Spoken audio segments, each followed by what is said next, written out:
अस्सलामुअलैकुम, welcome back to my channel. आज का हमारा जो सेशन होगा वो होगा वेइंग फीडर्स की कैलिब्रेशन के बारे में। जो वेइंग फीडर हम डिस्कस करेंगे वो फिस्टल, यानी कि फिस्टल का जो वेइंग फीडर है उसका जो कैलिब्रेशन का प्रोसीजर है उसके बारे में हम डिस्कशन करेंगे।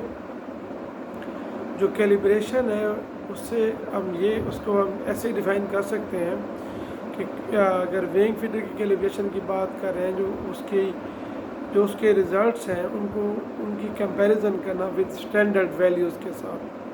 तो अगर वो स्टैंडर्ड वैल्यू के साथ मैच कर रहे हैं तो इसके हम कह सकते हैं कि हमारी कैलिब्रेशन ठीक है। तो इसकी रिक्वायरमेंट इसीलिए है कि उस जो फीडर है उसकी रिलायबिलिटी को और फंक्शनैलिटी को इंश्योर किया जा सके।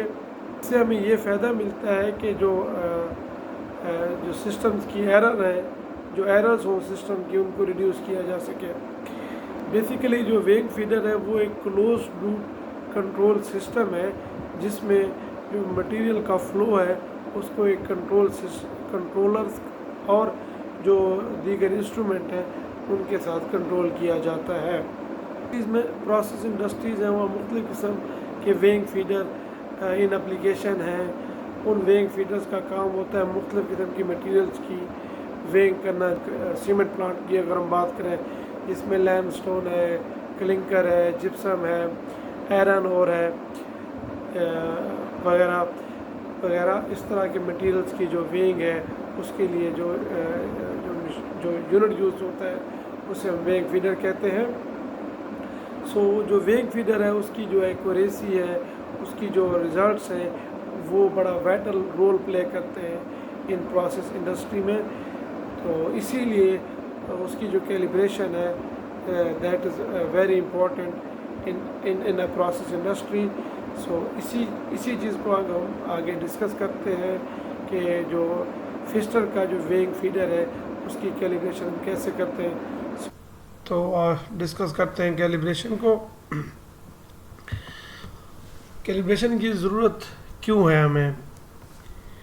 तो बेसिकली कैलिब्रेशन उस वक्त करते हैं जब हम कोई नई इंस्टॉलेशन कर रहे हों, कोई नई कमीशनिंग कर रहे हों, तो उस केस में हमें फीडर की कैलिब्रेशन की रिक्वायरमेंट होती है। उसके जब हम लोड मैकेनिज़्म या लोड सेल की रिप्लेसमेंट करते हैं तो उस केस में भी हमें कैलिब्रेशन की रिक्वायरमेंट होती है। मतलब कोई आपने कोई चेंजेस किए है फीडर पे तो उस केस में भी कैलिब्रेशन की रिक्वायरमेंट है। आपने बेल्ट को रिप्लेस किया है तब भी कैलिब्रेशन की रिक्वायरमेंट है।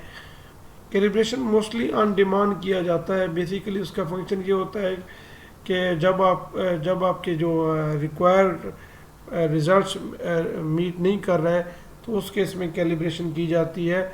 या आप दूसरे अल्फाज में इंटरवल भी डिफ़ाइन कर सकते हैं ईयरली और 2 साल के बाद, जब भी आपको लगे कि फीडर्स की एक्यूरेसी को चेक किया जाना चाहिए तो आप कैलिब्रेशन परफॉर्म कर सकते हैं। अब हम हमारा फिस्टर वेइंग फीडर्स हैं उनकी जो कैलिब्रेशन मूड्स हैं वो 3 तरह के हैं बेसिकली। तो सबसे पहले जो है वो न्यू कैलिब्रेशन है। ये उस केस में हम करते हैं, इसमें ये होता है कि जो प्रीवियस जितनी कैलिब्रेशन की रिज़ल्ट्स हैं वो डिफ़ॉल्ट वैल्यूज में चली जाती हैं, तो आपने नए सिरे से कैलिब्रेशन करनी है तो इसके लिए हम यूज़ करते हैं न्यू कैलिब्रेशन वाला मोड। तो नेक्स्ट है dead load setting. Dead load setting से मुराद ये है कि आपने ना फीडर की ज़ीरो को चेक करना है कि आपने फीडर को एम्प्टी करना है। एम्प्टी करने के बाद उसकी सेटिंग चेक करनी है या उसका ज़ीरो वेरीफाई करना है। The next one is the calibrate. इससे मुराद ये है कि आपने ना इसके 2 तरीके हैं बेसिकली। इधर आप उसको एक नॉन वेट है, उस चेक वेट जिसको कहते हैं, वो लगा के इसकी कैलिब्रेशन कर सकते हैं। या दूसरा तरीका ये है कि आप एक फैक्टर निकाल लें, उस फैक्टर को आप फिर कंपैरिजन करके उसको पैरामीटर में फीड करें, तो इससे भी आप कैलिब्रेशन कर सकते हैं। ये बेसिकली स्पैन कैलिब्रेशन के लिए। स्पैन से मुराद ये है कि आप एक डिटरमाइन, आपके पास एक वेट हो, उस वेट का वो आप अपने जो फीडर का वेट है उससे कंपैरिजन करेंगे तो this is called the normal calibration procedure. अब इसकी जो रिक्वायरमेंट्स हैं बिफोर कैलिब्रेशन, तो वो जो है कि सबसे पहले ऑपरेटिंग मोड का है। जो ऑपरेटिंग मोड से मुराद ये है कि आपका फीडर जो स्टॉप कंडीशन में हो और बिल्कुल खाली हो, और जो ऑपरेटिंग मोड है उसकी जो सिलेक्शन हो वो लोकल पे हो, और जो उसका बटन है वो सर्विस पोजीशन में होना चाहिए। और जो आगे हम जब कैलिब्रेशन करेंगे तो उसके लिए जो तीसरा फैक्टर है वो पैरामीटर का है। पैरामीटर में जब आप जाएंगे तो एंट्री फ्री वाला पैरामीटर यस होना चाहिए, ताकि आप कैलिब्रेशन की जो वैल्यूज़ हैं या जो एक्शन है वो आप परफॉर्म कर पाएंगे। अगर entry free parameter entry free की वैल्यू यस नहीं है तो आप पैरामीटर को व्यू कर सकते हैं, आप उसमें कोई तब्दीली नहीं कर सकते। अब हम कैलिब्रेशन कैसे कर सकते हैं, कैलिब्रेशन मेन्यू को किस तरह एक्सेस किया जाता है। जब आप अपना फिस्टर का हैंड टर्मिनल लगाते हैं तो ये वाला मेन्यू नज़र आता है। इस मेन्यू में आप देख सकते हैं, जब जो ये फिस्टर का हैंड टर्मिनल हम आगे देखेंगे किस तरह लगाते हैं फिस्टर के हैंड टर्मिनल को। जब फिस्टर का हैंड टर्मिनल लगाते हैं तो इस तरह का मेन्यू हमें नज़र आएगा। तो इस मेन्यू में जाके हम आगे देखते हैं, हमने इसमें कॉन्फ़िगरेशन को सिलेक्ट करना है। अगर हमने कैलिब्रेशन करना है तो हम कॉन्फ़िगरेशन पर मेन मेन्यू में जाके कॉन्फ़िगरेशन को सिलेक्ट करेंगे। कॉन्फ़िगरेशन को सिलेक्ट करने के लिए हमने कर्सर के बटन को यूज़ करेंगे, उनसे हम कीज़ को अप डाउन करेंगे और इंटर वाला की प्रेस करेंगे तो हम कॉन्फ़िगरेशन मोड में चले जाएंगे। कॉन्फ़िगरेशन जो कि मैंने पहले आपको बताया था कि हम एंट्री फ्री पैरामीटर को येस करेंगे। तो कॉन्फ़िगरेशन के जाने के बाद हम जब कॉन्फ़िगरेशन में जाएंगे तो ये कॉन्फ़िगरेशन वाला पैरामीटर खुल गया। उसके हम अंदर जाएंगे हम सिस्टम पैरामीटर में। सिस्टम पैरामीटर में जाके उसको इंटर करेंगे। उसके बाद अगला जो आपका पैरामीटर आएगा वो एंट्री फ्री के लिए आएगा। तो सिस्टम पैरामीटर को आपने क्लिक किया, एंट्री फ्री आ गया। इस केस में एंट्री फ्री नो है, तो आपने वन सेकेंड एंट्री फ्री में जाके एंट्री फ्री नो होगा, आपने अप डाउन वाले कर्सर वाले की से इसको यस करना है।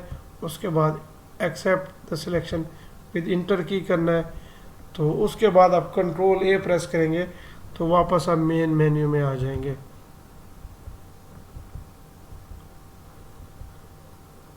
मेन मेन्यू में आने के बाद दोबारा आप कॉन्फ़िगरेशन में जाएंगे, जैसे हमने पहले डिस्कस किया। कॉन्फ़िगरेशन के बाद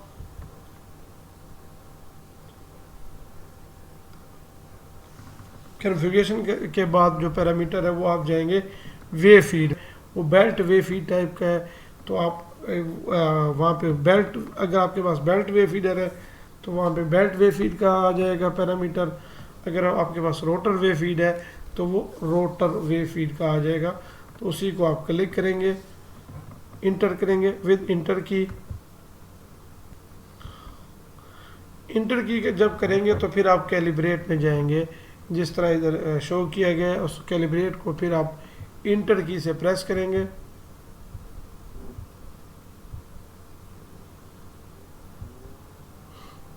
अब यहाँ पे आप क्लियरली देख सकते हैं, जब हम कैलिब्रेट वाले पैरामीटर में इंटर हो गए तो तीन तरह के आपके पास कैलिब्रेशन है नज़र आ रही हैं, जिनको हाईलाइट भी किया गया है। वो न्यू कैलिब्रेशन भी हो सकता है, वो डेड लोड सेटिंग भी पॉसिबल है। And the third one is आपने कैलिब्रेट करना है। तो जौन सा आपने करना है उसी के मुताबिक हम आगे मूव करते हैं। जैसे कि हमने शुरू में डिस्कस किया था, तीन तरह के मोड्स हैं, इधर न्यू कैलिब्रेशन और डेड लोड सेटिंग है, या फिर थर्ड वन पे कैलिब्रेट है। तो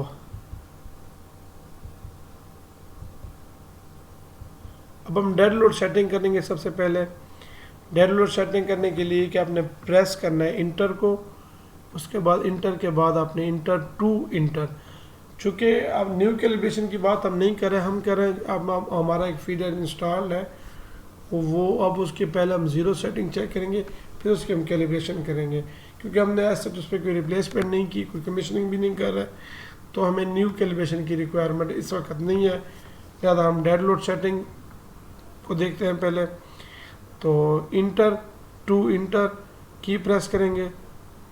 तो ये इनिशियल वैल्यू जो आ रही है before calibration, before dead load setting, आप देखें बी इज़ द वेट की जो वैल्यू आ रही है वो इस वक्त मिसाल के तौर पर plus 0.24 kg per unit. It can be 0.24 kg per unit, or it can be normally 0.24 kg per meter. तो ये पहले की कंडीशन है. जब हम इंटर प्रेस करेंगे तो आप देख सकते हैं, तो ये जो वैल्यू बी की वैल्यू पहले थी वो 0.24 kg पर यूनिट था, अब उसकी वैल्यू हो गई है 0.00 kg पर यूनिट. तो दिस इज़ द वे आप इसको डेड लोड की सेटिंग कर सकते हैं. Once again dead load setting करने के लिए आप इंटर की प्रेस करेंगे तो जो वैल्यू आपकी बी की जो वैल्यू जो भी होगी वो ज़ीरो हो जाएगी. इसके लिए ज़रूरी ये है कि आपका जो फीडर है वो एम्प्टी होना ज़रूरी है, अदरवाइज उस पर जितना भी लोड होगा वो उसको एज ए ज़ीरो ही काउंट करेगा. ये नॉर्मल फीडर है, ये इसका दूसरा व्यू दिखाया गया है. इन रॉड्स की मदद से हम इस फीडर को एम्प्टी कर सकते हैं. इन रॉड को अगर अंदर प्रेस किया जाए तो मटेरियल का फ्लो रुक जाएगा, जिससे आपका ये फीडर है ये एम्प्टी हो जाएगा, ताकि इसकी ज़ीरो सेटिंग या डेड लोड सेटिंग चेक की जा सके. तो इस वक्त इस पर कोई लोड नहीं है, इस एम्प्टी कंडीशन. तो ये इस तरीके से हम इसकी ज़ीरो सेटिंग चेक करते हैं या इसकी ज़ीरो सेटिंग कर लेते हैं. इस वक्त आप देख सकते हैं बी की वैल्यू 5.15 kg पर मीटर है. हमने फिस्टर हैंड टर्मिनल लगाया हुआ है, तो आप क्लियरली बी की वैल्यू 5.15 kg पर मीटर है. तो हम अब देखेंगे कर्सर से, अब मैं इसके फिस्टर हैंड टर्मिनल से नाम कंट्रोल या इंटर प्रेस कर रहे हैं, तो ये उसके बाद वैल्यू ज़ीरो हो जाएगी. लेफ्ट साइड यहाँ पे आप चेक कर सकते हैं वैल्यू इसकी 0.02 kg पर मीटर. अब अगला हमारा है कैलिब्रेशन विद चेक वेट. अब हमने ज़ीरो कर लिया है, अब हम क्या करेंगे कैलिब्रेशन विद चेक वेट. हमारे पास एक नोन वेट है, उसकी मदद से हम कैलिब्रेशन करते हैं. This is the span calibration. हम स्पैन कैलिब्रेशन दो तरीके से करेंगे, हम दोनों तरीके इसमें डिस्कस करेंगे. पहला तरीका है कि चेक वेट लगा के, दूसरा तरीका ये है कि हम टोटलाइजर मेथड है, या आप उसको कह सकते हैं that is drop out method, उससे भी आप कर सकते हैं. तो इसका तरीका ये है कि सबसे पहले हम जो चेक वेट है उसको हम अपनी डेजिग्नेटेड प्लेस पे फिक्स करेंगे. जो फीडर पे उसका जो जहाँ पे उसने फिक्स होना है उसको उसी पे इंस्टॉल करेंगे या फिक्स कर देंगे. और जो वेट जो हमने फिक्स किया है उसके हमें वैल्यू, चूँकि वो नॉन वेट है उसकी वैल्यू हमें पता है, तो उसकी वैल्यू को हम चेक वेट वाले पैरामीटर में इंटर करेंगे. तो जो वेट हमने वहाँ पे हैंग किया है या वहाँ पे जो वेट हमने फिक्स किया है उसका जो वेट, जो उसकी जो वैल्यू है वो चेक वेट के साथ मैच करनी चाहिए. तो ये देखिए ना, इस केस में चेक वेट की जो वैल्यू है इस एग्जांपल में 11.0 kg की जो वैल्यू है वो है 11 kg चेक वेट की. तो जिसको अगर कैलकुलेट किया जाए तो कैलिब्रेशन सेट पॉइंट आ जाएगा 120.24 kg पर यूनिट. तो लेकिन जो वैल्यू वहाँ पे डिस्प्ले हो रही है बी की वैल्यू वो है 180.77 kg पर यूनिट. तो जब हमने इसकी वैल्यू को इंटर किया है और हमने कैलिब्रेशन करने के लिए कंट्रोल इंटर प्रेस किया है, हम इंटर प्रेस करेंगे तो आप क्लियरली देख सकते हैं जो वैल्यू 120.24 kg पर यूनिट था और वही वैल्यू बी में शो हो रहा है 120.24 kg पर मीटर. बी जैसे हमने पहले डिस्कस किया था, जो वैल्यू बी की है और जो कैलिब्रेशन सेट पॉइंट वैल्यू है वो दोनों सेम है. तो इसका एक और भी है, जब जो ही आप अपना चेक वेट रिमूव करेंगे तो जो बी की वैल्यू है, जो बेल्ट की वेट जिसको हम बी कहते हैं, उसकी वैल्यू है वो ज़ीरो हो जाएगी after removal of the check weight. अब इसका वेरिफिकेशन कैसे करते हैं हम कैलिब्रेशन की, तो उसके लिए ये कि फीडर को आपने stop must be stopped and empty हो आपका फीडर। जो कैलिब्रेशन के जो पैरामीटर है उसको वैसे ही सिलेक्ट करना है। कैसे सिलेक्ट करना है जो पैरामीटर है, हम पहले PHT फिस्ट हैंडल में लगाएंगे, कन्फिग्रेशन में जाएंगे, कन्फिग्रेशन में जाने के बाद सिस्टम पैरामीटर में जाएंगे, सिस्टम पैरामीटर में एंट्री फ्री को येस करेंगे, फिर दोबारा मेन मेन्यू में आके कन्फिग्रेशन में जाके कैलिब्रेशन में जाएंगे। कैलिब्रेशन में जाके जौन सी कैलिब्रेशन हमने करनी है उसका उसी को हम अकॉर्डिंगली सेट करेंगे। तो वेरिफिकेशन का यही है कि जब आपने वेट से पहले वो ज़ीरो होगा, जो ही आप उस पर चेक वेट इंस्टॉल करेंगे तो चेक इंस्टॉल करने के बाद जो लोडिंग की डिस्प्ले की जो वैल्यू होगी वो वेट पर यूनिट के अकॉर्डिंगली होनी चाहिए। तो प्रैक्टिकली हमने इसको कैसे कैलिब्रेट किया, ये इनिशियली आपका फीडर एम्प्टी था, तो ये हमारा स्टैंडर्ड वेट है 11.11 kg का। ये चूँकि 11.11 kg का हमारा वेट था, तो इसको हमने कहाँ पे इंस्टॉल करना है, कहाँ पे फिक्स करना है, तो इस वीडियो में देखते हैं। इस वीडियो में हम इसको देखते हैं।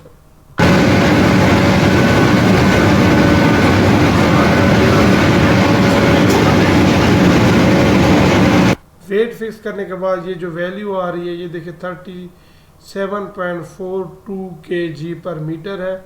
अब हम इसकी चेक वेट की जो वेट चेक वेट हमने फिक्स किया है उसको हम चेक करेंगे।